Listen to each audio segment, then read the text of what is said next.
我天生六指，被父母視為不祥，卻被京圈太子爺寵上天。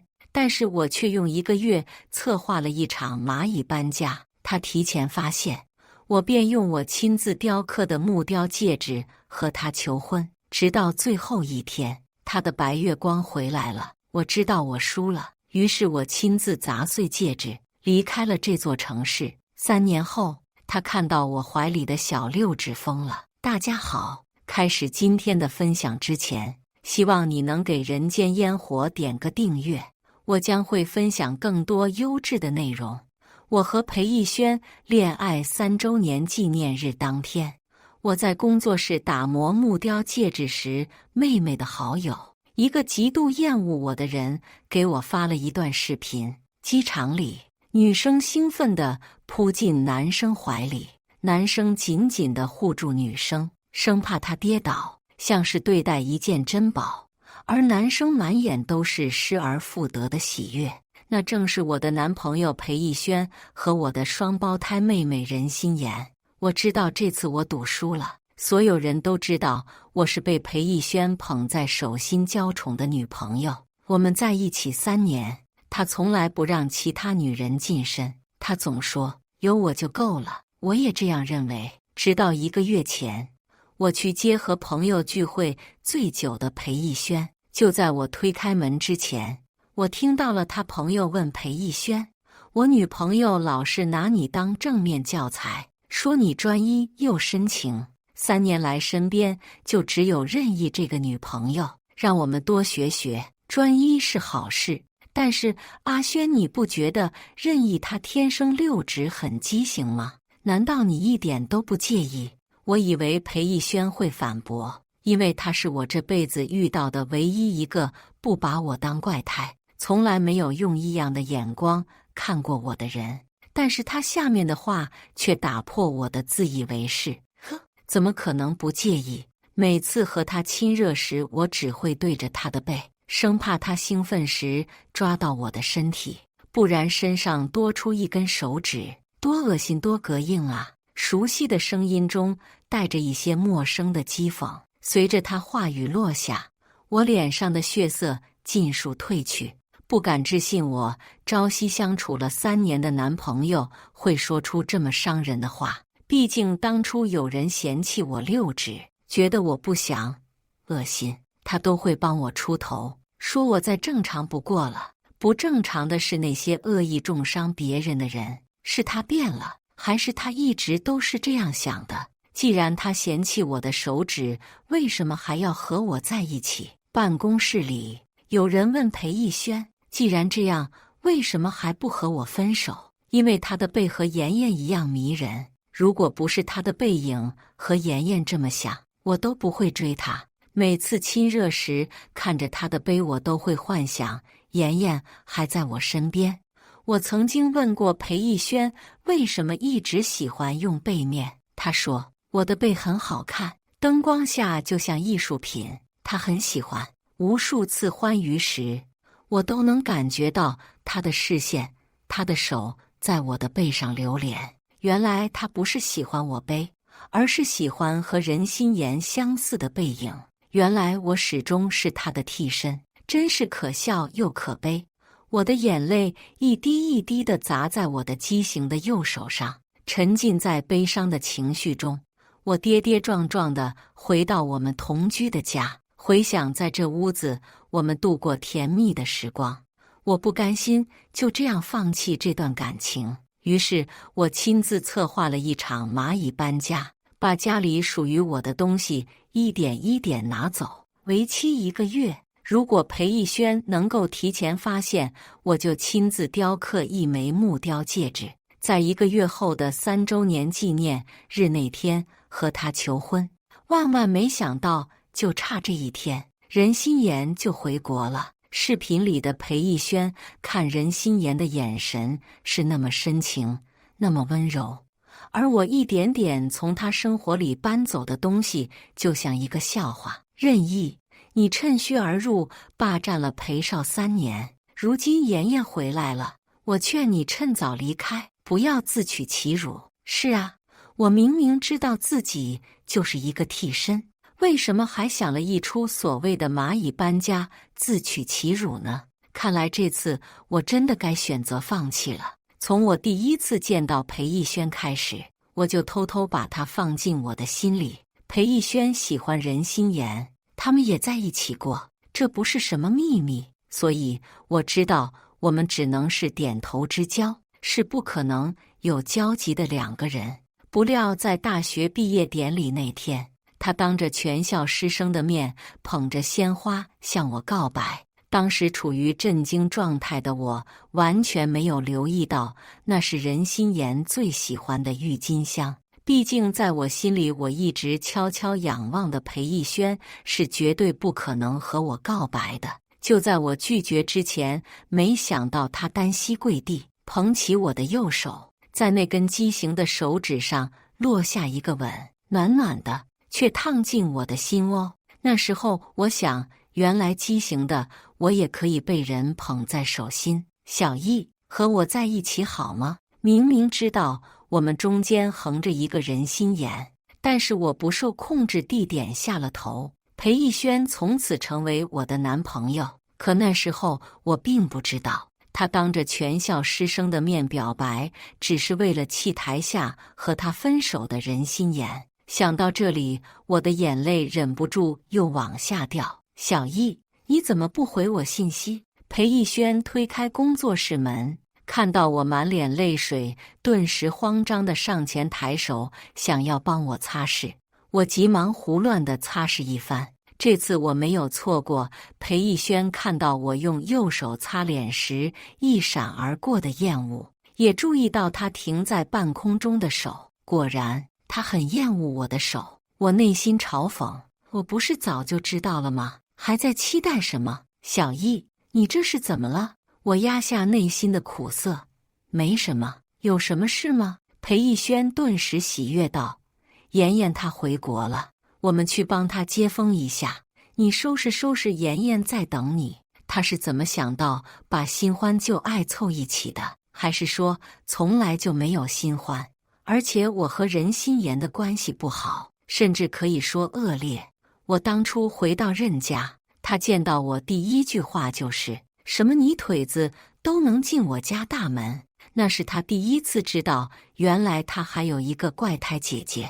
從那之後，他就經常仗着父母的寵愛，對我冷嘲熱諷的。3年前，他和富家公子閃婚之後，就常年居住在國外，我們也早就沒了聯繫。他什麼時候還學會等我呢？我有說過去嗎？我打斷沉浸在喜悅中的裴逸軒，還沒等我說什麼，一個熟悉的身影衝了進來。裴逸軒也急忙護住他，生怕他磕到碰到一樣。他也順勢挽住裴逸軒的手，依靠着他。逸軒姐姐，你們怎麼這麼久？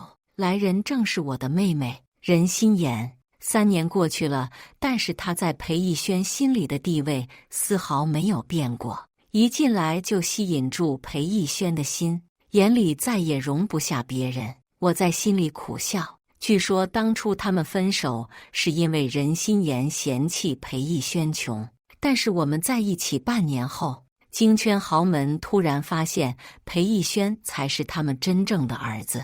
從此，裴逸軒從窮小子搖身一變京圈太子爺。曾經還有人賭任心妍會不會後悔。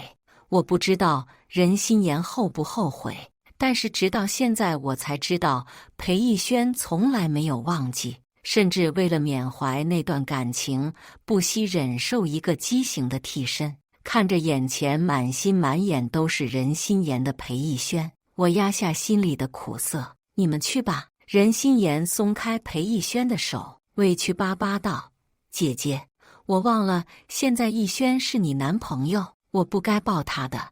我是見到你們太高興了，你不要生氣好不好？裴逸軒下意識指責：任意，妍妍是你的妹妹，她在國外過得並不好，這時候正需要我們關心，你怎麼這時候還在亂吃醋？所以任心妍在我就從小易變回任意了嗎？在她面前，你連一點親昵都不願意給我嗎？她有你就夠了。我盡量保持平靜。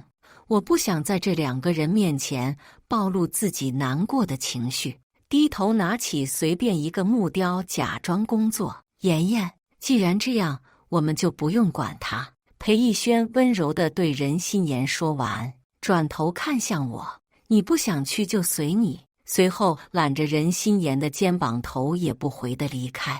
在他們背影徹底消失之前，我還是忍不住脫口而出：“裴逸軒，你記得今天是什麼日子嗎？”他頓時僵住，但是頭也沒回，聲音含糊：“你先回去吧，晚點等我回來再說。”聞言，在他們面前強撐了這麼久的眼淚再也壓制不住。任意，他們給你取的名字果然沒有取錯，在父母眼裡，你是隨意可以拋棄的存在，在裴逸軒那裡也一樣。任意，你看清楚了嗎？這就是你仰望了4年、相愛了3年的男人。你以為平等待你、愛你、救贖你的人，才是傷你最深的那一個。我第一次見到裴逸軒是在任心妍的升學宴上，那時候他還叫安逸軒。身着白色小禮服的她像公主一樣被眾人包圍着。明明我也考上了大學，成績還要比任心妍還要優秀一點，但是沒有人關心我。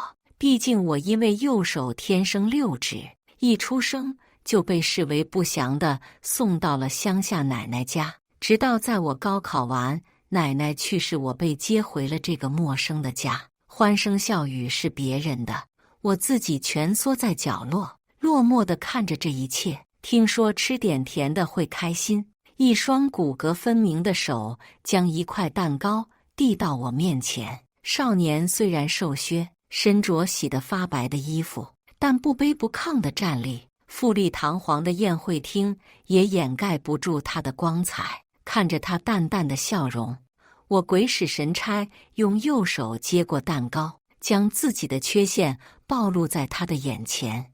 我明明可以變得和普通人一樣，但是因為父母的不重視甚至嫌棄，因此錯過了最佳手術時間。漸漸的也就習慣了別人異樣的目光，但是裴逸軒的目光沒有詫異，沒有厭惡，很平靜。從此裴逸軒走進我的心裡。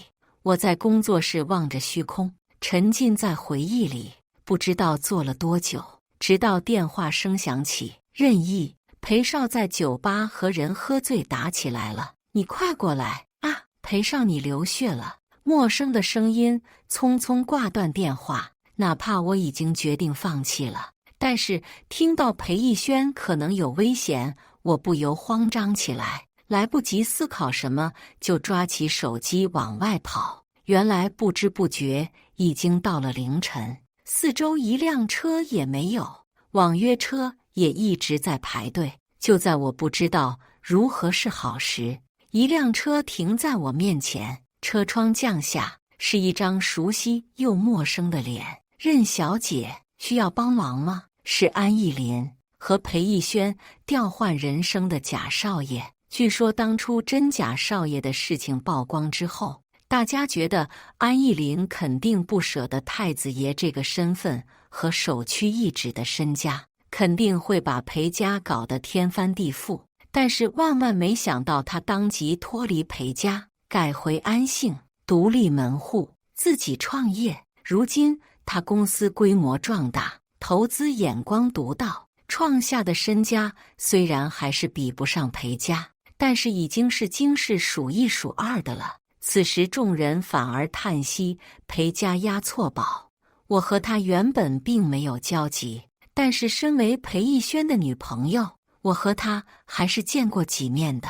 一想到裴逸軒可能會出事，我來不及顧及什麼，只能麻煩他送我去。一路上我們一句話也沒有交流，焦急的情緒掩蓋住尷尬的氛圍。下車後，匆忙道謝後，我就衝了進去。我以為的血腥場景沒有出現，循着眾人包圍的方向望去，只見裴逸軒和任心妍在大家的圍觀下相對而立。逸軒，我錯了，當初和你分手後，我就立刻後悔了。但是那時候你已經和姐姐在一起了，我不能破壞你們的感情。出國之後，我每時每刻都在想你，哪怕我結婚了，但是想你的心不受控制。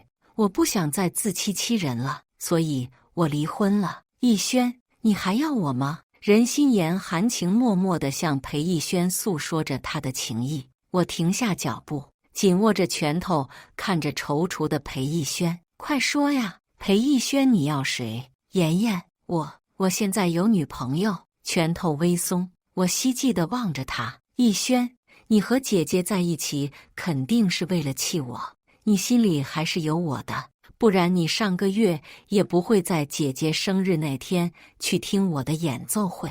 我難以置信地看着裴逸軒。上個月我生日那天，原本打算帶裴逸軒去一個很重要的地方，提前讓裴逸軒把一整天的時間都空出來，他也答應了。結果前一天突然和我說臨時出差要出國，我挽留過，但是他讓我懂事點，說他為了在裴氏站穩腳跟，為了不讓大家說他不如安藝林，已經很累了，不體貼他都算了，不要拖他後腿。為此我自責了很久，萬萬沒想到我懂事換來的卻是他在我生日當天去看前女友的鋼琴演奏會。3年的感情終究是錯付了。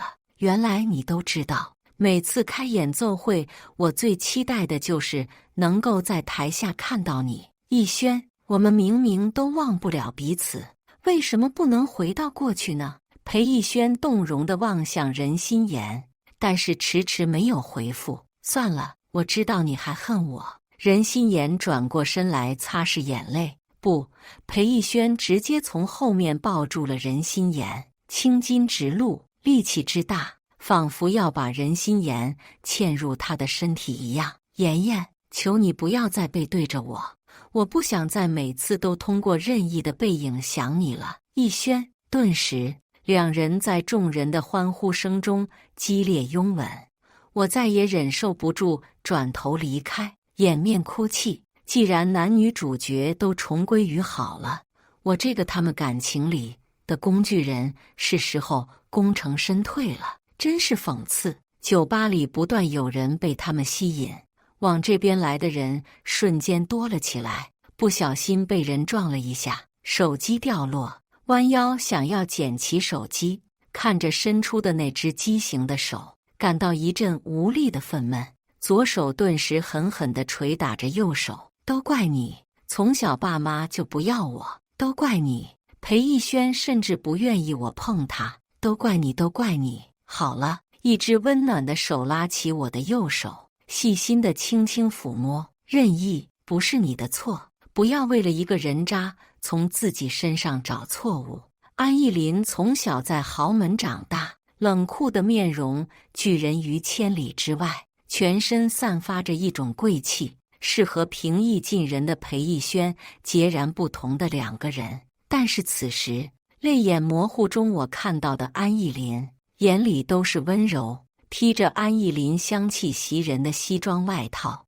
我茫然地坐在他的車上，我怎麼就乖乖跟他上車了呢？肯定是我被裴逸軒刺激過頭了。車緩緩停在了工作室門口。安先生，今晚麻煩你了，謝謝。交還衣服後，直截了當地下了車。任意，你相信我的眼光嗎？我不解。什麼？大家都說我投資眼光犀利，看好的項目穩賺不賠。那我現在用我的眼光肯定地告訴你，你很好，裴逸軒配不上你。轰！還是第一次有人如此肯定我。和裴逸軒在一起之後，所有人都不看好我。在他回歸豪門後，還有人開賭局賭裴逸軒什麼時候甩了我。但是現在有人說是裴逸軒配不上我呀，那個人還是新晉投資之神。心裡的火山頓時炸開，一時之間我也不知道說什麼，只是面紅耳赤地和他道謝後，匆匆逃回工作室。過了許久，我也冷靜下來。安藝林可能是安慰我的，不管誰配不配，我是再也不想和裴逸軒扯上關係。看着桌上我精心雕刻打磨好的戒指，看來是送不出去了，那也沒有必要存在了。閉上雙眼，深吸了幾口氣，毅然舉起錘子，毅然砸下，頓時戒指四分五裂，就好像我們的感情一樣。環顧一周，其實工作室已經沒有多少東西了，而我和裴逸軒同居的家，我早早就開始螞蟻搬家，那裡屬於我的東西早就已經沒有了，但是他始終沒有發現。做人要有始有終。我直接發消息和裴逸軒分手後，買了最近的高鐵票，離開了京市。小易，你終於捨得回來了，我還以為你都不要我這個朋友了。熱鬧又淳樸的小鄉鎮裡，陸小冉頂着一張可愛的臉蛋衝過來，給了我一個大大的擁抱。早在我產生了分手的念頭後，我就決定回到奶奶生前所在的地方。陸小冉是我在這裡唯一的朋友。我們考上大學之後各奔東西，已經許久沒有聯繫。我這不就回來了嗎？這次回來決定不走了，當然，不然我也不會麻煩你幫我重新裝修老房子。1個月前知道裴逸軒真實想法後，我已經委託陸小冉幫我在老房子開闢一個工作間，作為我重新開始的第一步。陸小冉興奮極了，原本還想拉着我說話，但是看到我臉上疲憊的臉色後，告辭了。看着幡然一新的房子，我釋然一笑。我本來就是不喜歡熱鬧的性子，也不習慣京市快節奏的生活。原本打算大學畢業就回來，但是沒想到會和裴逸軒走到一起。我躺在床上，聞着被子散發出的陽光味，陷入沉睡。我是被不斷響起的手機鈴聲吵醒的，睡眼惺忪地看着上面一串的未接來電和信息，十分茫然。裴逸軒的、爸爸媽媽的，竟然還有任心妍的。我點開信息，看到裴逸軒在我宣告分手下面一連串的消息。小易，我知道我錯過我們的戀愛周年紀念日，我很抱歉，但是不至於分手啊。小易，妍妍這些年過得真的不容易，我不是故意忽視你的，你快點回一下我的消息。任意，鬧脾氣也有個度，你能不能懂事點？分手就分手，有本事你一輩子都不要回來。看着裴逸軒逐漸暴躁的文字，我直接笑了。如果不是親眼目睹他和任心妍在酒吧相互表白，我都要相信他真的愛我。到了這個地步都不分手，難不成他想坐擁其人之美？拋開對他的感情之後，才漸漸看清楚裴逸軒究竟是怎樣的人渣。說實話，他對我有過感情這件事，我是相信的。但是是從什麼時候開始變的呢？大概是從他回到裴家，見到了不同階層形形色色的人後，越發的覺得我上不了台面。我的缺陷對他而言更是一個恥辱。他於是開始懷念起任心妍，那個在舞台上彈奏的鋼琴閃閃發亮，和他在一起可以讓別人豔羨的女孩。不過現在這些和我都沒什麼關係了，直接刪除來黑。而任心妍則給我發了一張照片，她穿着我沒帶走的睡衣，躺在我們的床上自拍。她說：“謝謝你幫我守住裴逸軒身邊的位置，不過現在物歸原主嘍。”我嘲諷一笑，穿我的衣服，睡我的床，他也不膈應的嗎？如果是1個月前，可能會刺激到我。但是經過1個月的時間，我已經看開許多了。拉黑過後，我沒有回爸媽電話，而是直接把電話卡取出，丟進垃圾桶。不用想，我也知道他們要說什麼，無非就是知道我和裴逸軒分手之後過來質問我的。他們本來就厭惡我，我回來之後，無論我怎麼示好，他們也看不見，只會寵愛任心妍。甚至知道我和裴逸軒戀愛之後，直接嘲諷我整天惦記任心妍的東西。談戀愛也不會找個有權有勢的人幫扶一下家裡。但是裴逸軒身份曝光後，他們又笑臉盈盈地討好我，說我有先見之明。這些年，裴逸軒明裡暗裡給了人家一些幫助，他們也愈發對我好，但是我也愈發對他們冷漠。畢竟他們愛的只有人心顏和錢。簡單收拾了一下後，我出門往山上走去，是時候去拜祭一下奶奶了。奶奶是一個不善言辭的人，但是她會盡自己的可能對我好，在被人嘲笑欺負的時候挺身而出維護我。我喜歡木雕，也是因為奶奶的原因。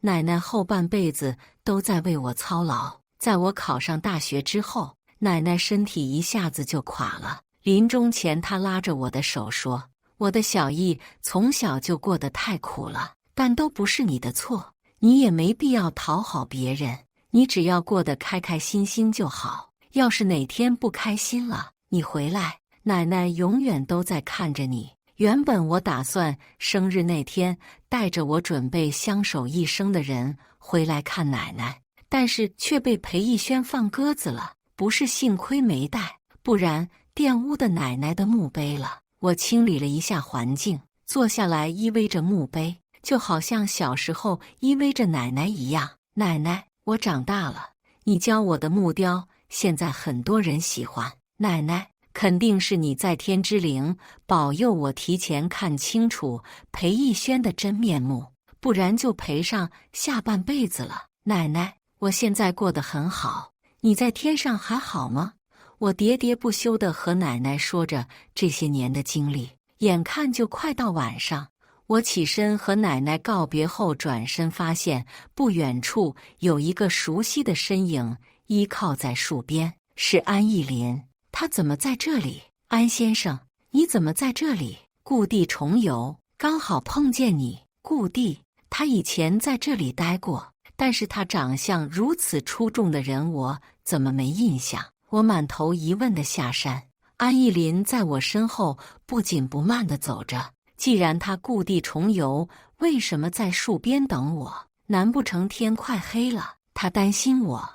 我搖了搖頭，把這奇怪的想法甩出去。安先生，你以前在這裡生活過？他不知道在回憶什麼，原本冷峻的臉驟然變得溫柔起來，像是冰山融化了一樣。我以前被綁架，被帶到這裡，我的恩人是這裡的人。安逸林竟然還有這種遭遇，果然豪門太子爺不好做。不過這故事怎麼有一點熟悉？安先生，那天狀態不好，沒好好和你道謝。那天真的太感謝你了，那陪我喝一杯吧。我也不知道事情為什麼發展成這樣，早知道不嘴欠多感謝一句。此時我和安逸林原本幾乎可以稱得上是陌生人的兩個人相對而坐，中間放着一堆啤酒，不知道說些什麼。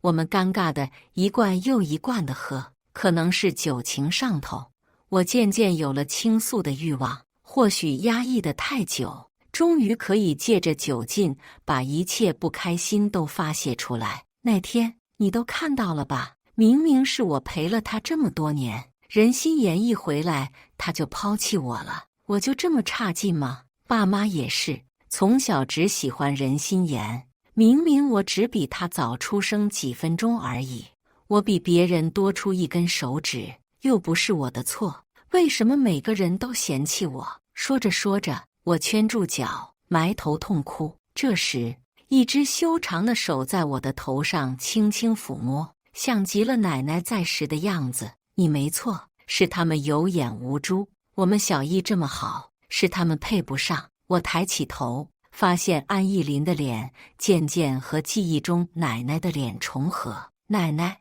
你回來看我了嗎？隨後倒在對面寬大又溫暖的懷抱裡。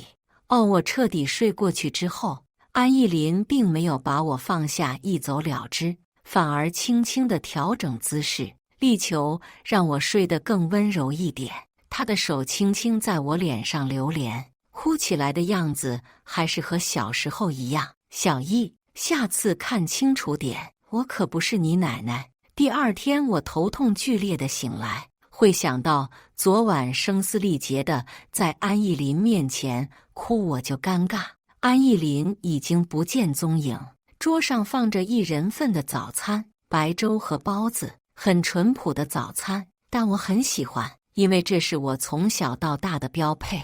不是爸媽和裴逸軒為了迎合上流生活的咖啡三明治。接下來的時間裡，我專心完成木雕訂單，整個人沉澱下來。安意林每隔幾天就會回到這裡，時不時找我約飯爬山散心，有時候也會2個人獨處，各做各的事，一句話也沒多說，但是卻很安逸。在這樣安逸的日子裡，我已經很久沒有想起裴逸軒和任家所有人，畢竟過着舒心的日子，就沒必要想那些糟心的人和事。這樣的次數多了，連陸小冉都眨巴着眼睛，一臉八卦地說：“他肯定喜歡你，怎麼可能？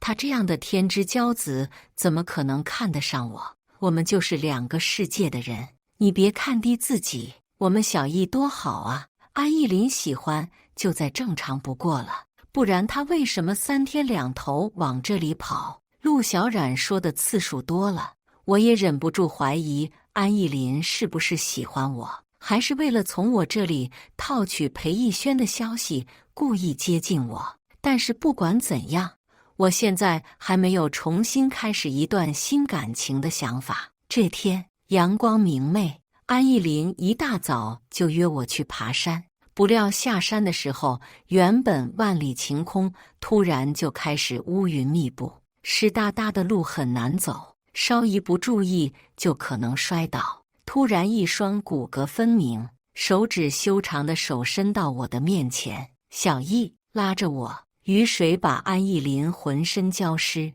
看起來有些狼狽，但是隔着雨幕我看着他擔憂的眼神，我不自覺就把自己的手放了上去。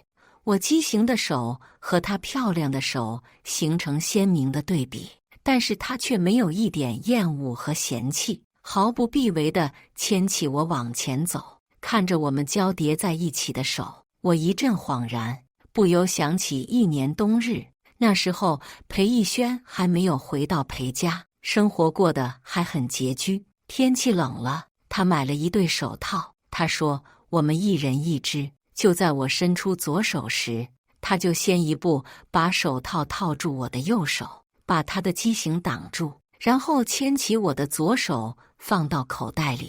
當時沉浸在甜蜜中，根本沒有多想，也根本沒注意到裴逸軒在幫我套手套時眼裡的嫌棄，也可能是我看到了也自欺欺人罷了。思緒重新回到我和安意林相握的手，安意林真的不會嫌棄。回到溫暖的房子裡，我看着濕漉漉的安意林，沉默不語。他察覺到的異樣：“小易，你怎麼了？你不嫌棄我的手嗎？為什麼要嫌棄？”“是啊，為什麼要嫌棄？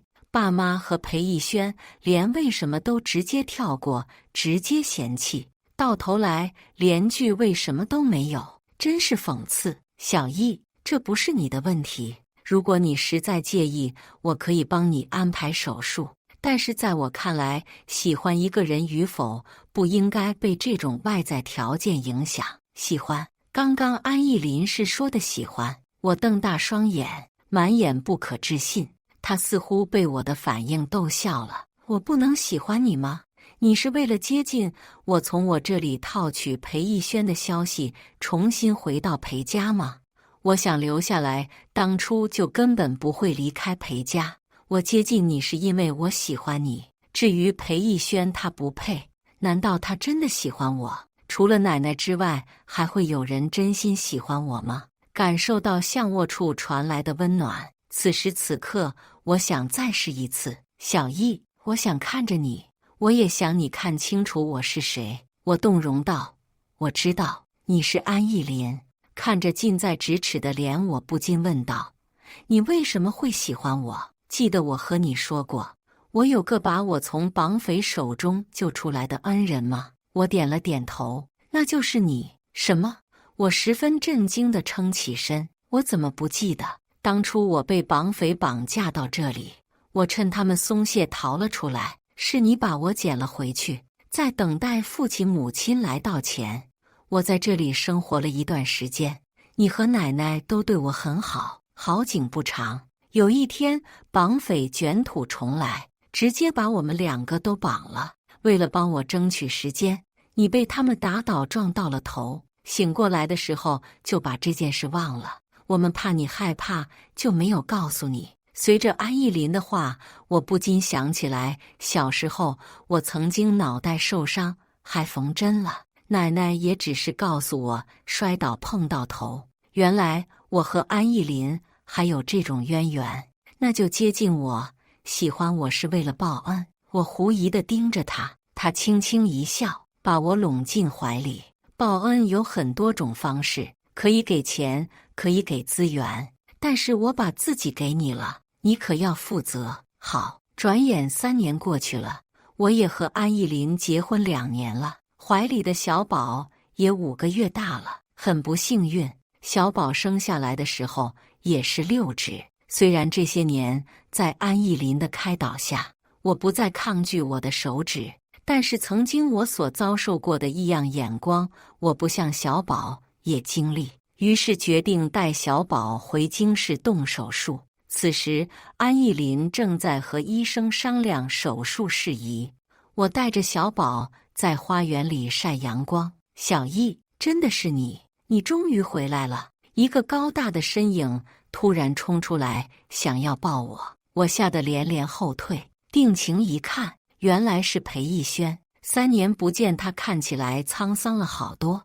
我記得安意林說過，裴家的生意在走下坡路，現在遠遠比不上他的公司。小意，這3年我一直在找你，你為什麼不回來？我冷漠地說，我記得我們已經分手了，我不同意。小意，當初是我錯了，你回來好不好？他哀傷地看着我，仿佛是我做了什麼傷害他的事一樣。3年前，你從選擇任心妍那一刻開始，我們就再也沒有關係。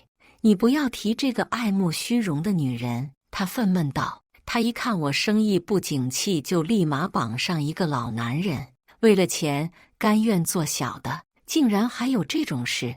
能讓任心妍這麼飢不擇食，是老男人多有錢，還是裴逸軒公司多不景氣？小意，是我當初鬼迷心竅了，你原諒我好不好？說完，伸手想要拉住我，我躲避間驚動了剛入睡的小寶，他立馬哇哇大哭起來。裴逸軒也才發現我懷裡的孩子。小意，你幫我生了一個孩子，我就知道你還喜歡我。他瞬間驚喜萬分，我一臉嫌棄地看向他，我以前怎麼沒有發現他腦子有坑？小寶才這麼丁點大，我們也3年沒見，他想的可真美。裴逸軒，我結婚了，小寶才5個月大，他可和你沒關係。不可能，你在騙我。說完，他還想扒拉小寶，但是看到小寶揮舞起自己的小6指時，臉上的嫌棄擋也擋不住。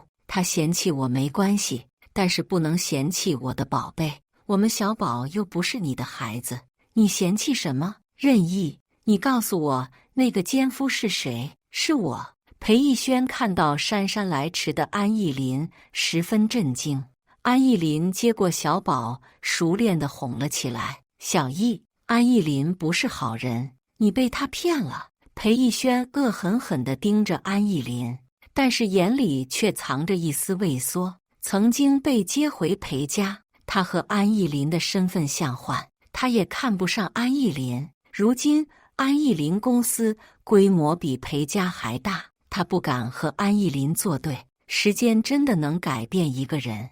當初在任心妍升學宴上滿身傲骨、不卑不亢的裴逸軒，也變成看人下菜碟，真是可笑。滾！在安意林冷淡的聲音下，裴逸軒不敢造次離開了。接下來等待小寶手術的時間，不知道裴逸軒從哪裡弄來了我的電話，整天電話短信不停地發，不管我拉黑多少個號碼，不知道從什麼時候開始，京市流傳起一個流言，他們說我六指不是不祥，是有福氣。和裴逸軒在一起時，裴家生意蒸蒸日上；和安逸林在一起後，裴家走下坡路，安逸林的公司反而躋身上層，說我旺夫。從那天開始，除了裴逸軒，連爸媽也開始找上門跟我拉關係。還聽說任心妍天天被老男人家暴，但是爸媽為了錢，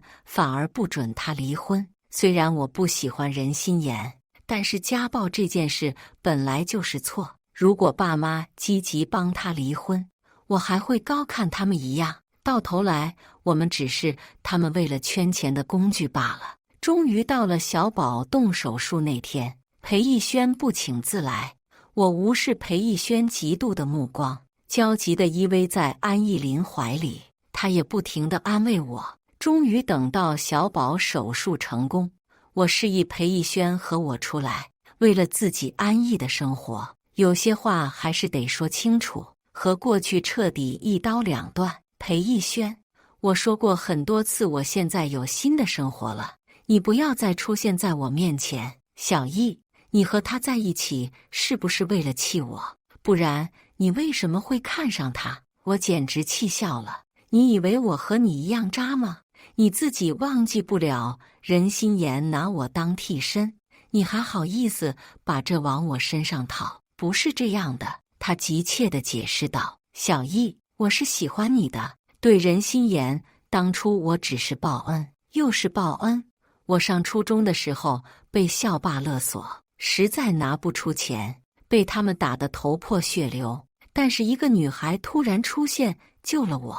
我沒看清楚她的樣子，但是我記得她的背影，就是任心妍，又是背影，好熟悉的故事。在科技館附近的巷子，我突然開口：“你怎麼知道？”猜的。當初學校老師帶我們來京市競賽，我閒逛的時候看到有人霸凌同學，立刻報警，並且還幫他包紮了一下傷口。現在看來，那個人是裴逸軒。到頭來，我竟然是自己的替身，真是造化弄人。但是這也不是他傷害我的理由。現在讓他知道，也只是徒增煩惱。我不管你們有什麼往事，但是你親口說嫌棄我的手，連親熱的時候都不願意我碰你。裴逸軒臉色刷得蒼白起來。你連這個也知道，但是我是有苦衷的。我只是要面子，才在那些人面前胡說，這都不是我的真話。是不是真話，你自己知道。看着他無能狡辯的樣子，真好笑。如果不是安逸林陪我走出低谷，帶我正視自己，我現在可能還在自怨自艾，永遠不能釋懷。多說無益，你走吧，不要再來了，不然你保不保得住公司還難說。在我的狠話下，他潸然離去。往前一步，感受着陽光的溫暖，我釋然一笑。突然一雙手從後面圈住我，我在一個比陽光還溫暖的懷抱裡，轉頭吻上對方的唇。謝謝你的出現。以上就是今天分享的故事。大家有什麼想說的、想吐槽的，歡迎在下方評論交流。也更希望能給人間煙火點個訂閱，我將會分享更多優質的故事內容。